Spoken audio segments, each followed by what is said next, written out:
নানান মহল থেকে সেনাপ্রধান ওয়াকারুজ্জামানের প্রতি কঠিন বার্তা আসছে।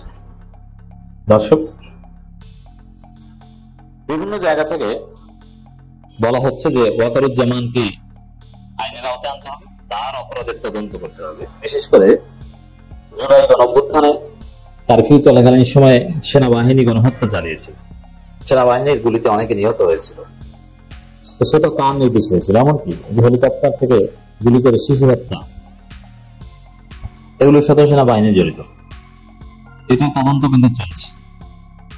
এগুলোর প্রেক্ষাপটে অ্যাডভোকেট তাজুল ইসলাম, আপনি জানেন যে এই দুষ্কৃতিকারী খুনে জড়িত সেনা অফিসারদের বিচারের আওতায় জানা হচ্ছে, গ্রেফতার করা হয়েছে, যেটুকু ডেভেলপমেন্ট হয়েছে, এটার অন্যতম অবদান অ্যাডভোকেট তাজুল ইসলাম। হ্যাঁ, প্রফেসর ইউনূসের অবদান আছে।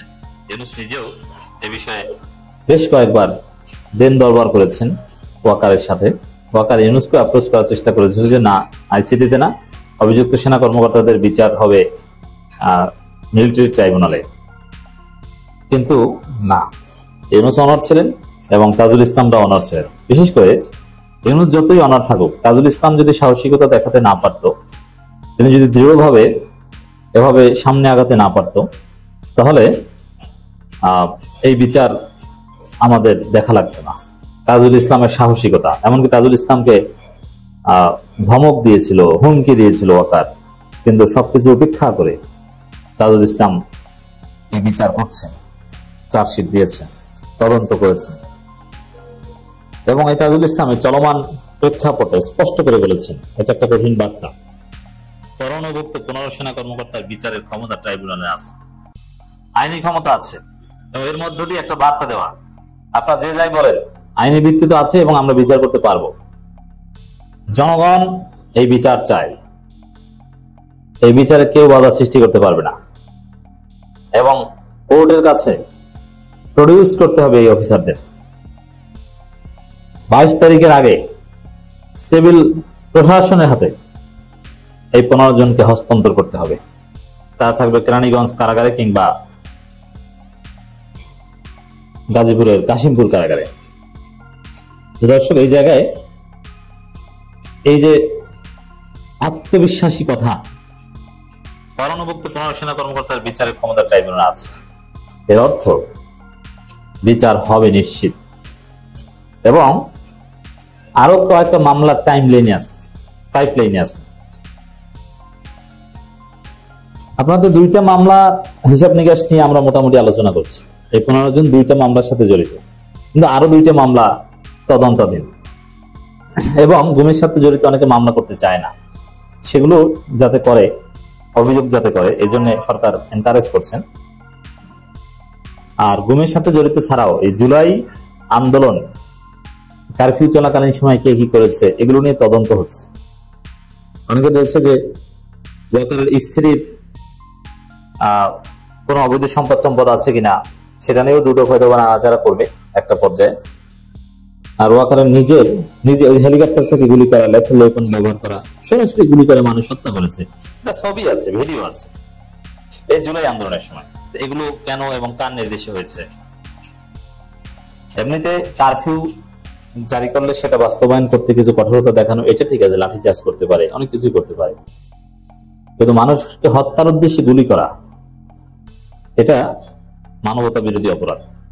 হেলিকপ্টার থেকে গুলি করা, এটা কারা করেছে, কিভাবে করেছে? এইসব জায়গায় ওয়াকার নিজেই ফেসে যায় কিনা, ওয়াকার নিজেও ভয় করছে। তাজুল ইসলামদের যে কঠোরতা এবং নানান মহল যেভাবে দাবি করছে, জুলাই আন্দোলনের সময় সেনাবাহিনীর ভূমিকা নিয়ে পর্যালোচনা হওয়া দরকার, তদন্ত হওয়া দরকার। এসব বার্তা আসছে, তাতে তদন্ত হবে। সরাসরি ওয়াকার জড়িত থাকলে তিনিও বাঁচতে পারবেন না, তার বিরুদ্ধে পদক্ষেপ আসবে। আর তিনি জড়িত না থাকলে তার বিরুদ্ধে পদক্ষেপ আসবে না।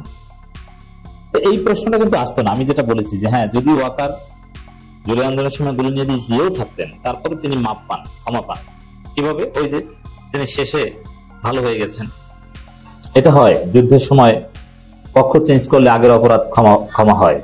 যদিও কিছু কিছু ক্ষেত্রে কিছু ফৌজদারি অপরাধ কখনো সমাধি হয় না, কখনো ক্ষমা হয় না, এটা আলাদা আলোচনা। তারপরও যেহেতু এটা অনেকটা পলিটিক্যাল ব্যাপার, ওয়াকার যদি একদম সঠিক লাইনে আসতে পারতেন, ইউনূসের সাথে সঠিক লাইনে চলতেন, এর শেষে যদি এই ঘাটতারামি অথবা ভারতের লাইনে না চলতেন তাহলে কিছু হতো না।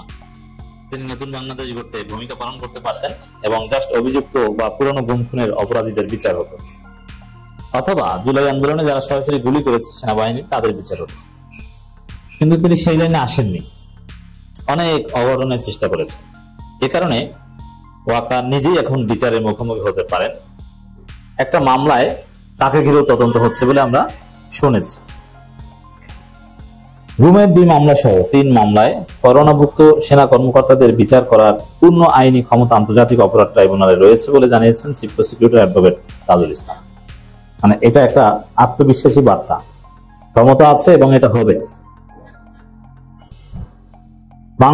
আইসিটির যে আইন, দেখেন সেনাবাহিনী একটা বাহিনী, তাদের নিজস্ব আইন আছে, ঠিক আছে, কিন্তু সেই নিজস্ব আইন তো বাংলাদেশের সংবিধানের অধীনে, বাংলাদেশের অধীনে, এটা তো আর জাতিসংঘের অধীনে না, বাংলাদেশের অধীনে। আর বাংলাদেশের আইন সেনাবাহিনীর নিজস্ব আইনের ঊর্ধ্বেও আইসিটি কে মর্যাদা দিয়েছে। হাইকোর্ট সুপ্রিম কোর্টের উপর তা সেনাবাহিনী না, হাইকোর্ট সুপ্রিম কোর্টের অর্ডার সেনাবাহিনীর জন্য বাধ্যতামূলক।